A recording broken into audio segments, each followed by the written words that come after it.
এখানে যদি মেয়ের বাবা কেউ থাকে, আমার কথাটা সে ভালো মতো বুঝতে পারবে। বা যে মেয়েরা বিয়ে করেছেন, হতে পারে এই গ্রামটার বাবার বাড়ি বা শ্বশুর বাড়ি, আমার কথাটা ভালো করে চিন্তা করুন। ফুলসজ্জার রাত্রে যদি বাবার কাছে এসে বাবার পা দুটো ধরে মেয়ে কাঁদে, বাবা কি থাকতে পারে? বাবার কত কষ্ট হয়। আচ্ছা, আমি দুটো লাইন বলছি, আপনারা একটু ভাববেন। সেই দিনের কথা একবার একটু ভাববেন। কোন দিন? আপনার যেদিন বিয়ে হচ্ছে সেই দিনের কথা।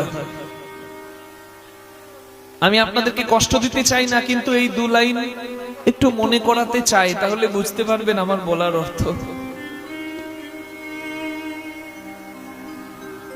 একটা মেয়ের বিয়ে হলে পাড়ার মেয়েরাও কাঁদে, মাসি পিসি সবাই কাঁদে, কারণ ওই মেয়ের যে কি যন্ত্রণার দিন সেটা সবাই জানে। মেয়ের মা মেয়েকে আশীর্বাদ করে এমন কাঁদতে শুরু করে, মার মেয়ে কাঁদতে কাঁদতে মাটিতে গোড়াগড়ি দেয়। কি মা, আমি ঠিক বলছি? কিন্তু সবাই যখন কাঁদতে ব্যস্ত, দেখেছেন লক্ষ্য করে, একজন কিন্তু তখনও কাজে ব্যস্ত। একটা কাগজ আছে পকেটে ভরা, হ্যাঁ, যেখানে লেখা আছে প্যান্ডেলওয়ালা কত টাকা পাবে, মুদির দোকানে আর কত টাকা বাকি, সবজির আড়তে আর কত টাকা বাকি, বক্স বাজছে কত টাকা বক্সওয়ালা পাবে। ফোন আসছে সব সময়, চারিদিকে তার নজর, সে বড় ব্যস্ত, তার কান্নার সময় নাই। কিন্তু কি ভাবছেন, সে কাঁদে না? সেও কাঁদে। তার যত্নে গড়া রাজকন্যাটা আজকে কুল গোত্র গ্রাম সমস্ত কিছু পরিত্যাগ করে চলে যাবে, তারও বড় যন্ত্রণার দিন। কিন্তু সে সবার কাছে কাঁদে না, সে কোথায় কাঁদে জানেন? আড়ালে গিয়ে চোখের জলটা মুছে নেয়। কিন্তু মেয়ে যখন খই ছড়াতে ছড়াতে সবকিছুকে বিদায় জানিয়ে আরেকজনের হাত ধরে বিদায় বেলায় গাড়িতে উঠতে যাবে, তখন মেয়েটা যখন ডাকে, সবাই কাঁদছে, মেয়েটাও কাঁদছে। কিন্তু যাকে দেখতে না পেয়ে মেয়ের মন চঞ্চল, তাকে যখন মেয়েটা ডাকে, মা, মাসি, বাবা কোথায়?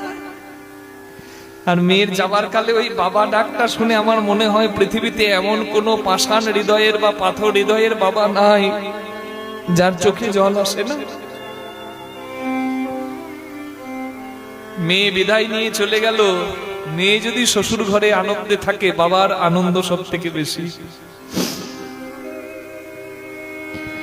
বহু বছর পর বা বহুদিন পরে, মাসখানেক পরে মেয়ে যখন ফিরছে ঘরে, কিংবা বছর খানেক পরেও যদি মেয়ে ফেরে ঘরে, দেখেছেন বাবার আনন্দ। সবজির দোকানে গিয়ে সবজিওয়ালাকে বলবে, ও দাদা কি করছো, ও পোকা লাগা যদি থাকে আমার মেয়ে খাই না, ওই ভালো ফুলকপিটা দাও, দাও দাও, ভেতর থেকে দাও, বস্তা থেকে দাও, দাও দেখি দাও।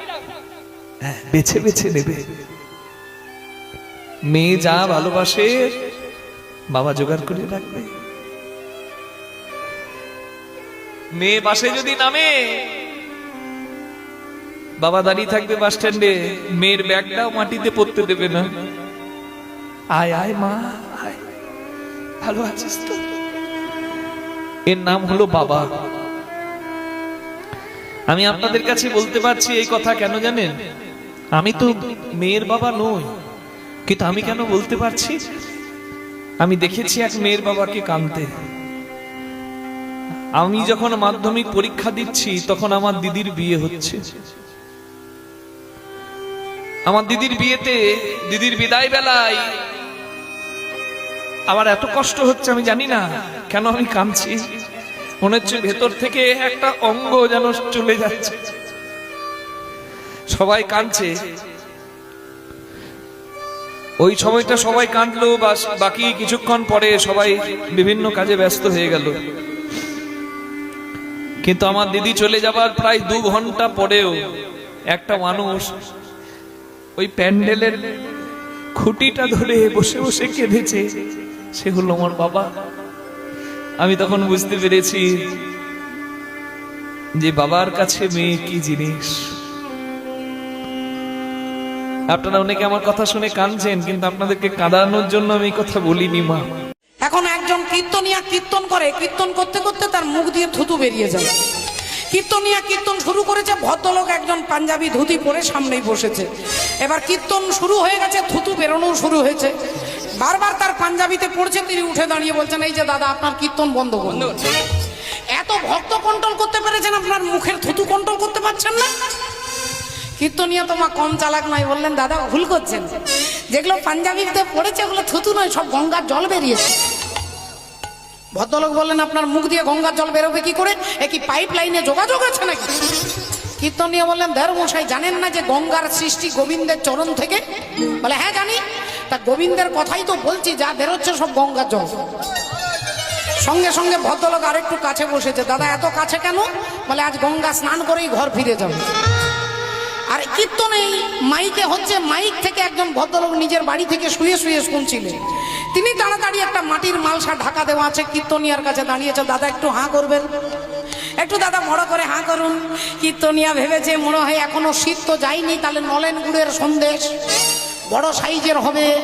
যেই হাঁ করেছে অমনি মুখের মধ্যে এক মুঠো ছাই ঢুকিয়ে দিয়েছে। কীর্তনিয়া রেগে ফায়ার, মশাই আপনি আমার মুখে ছাই দিলেন কেন? ভদ্রলোক বললেন, মুখ সামলে কথা বলবেন, এগুলো শুধু ছাই নয়।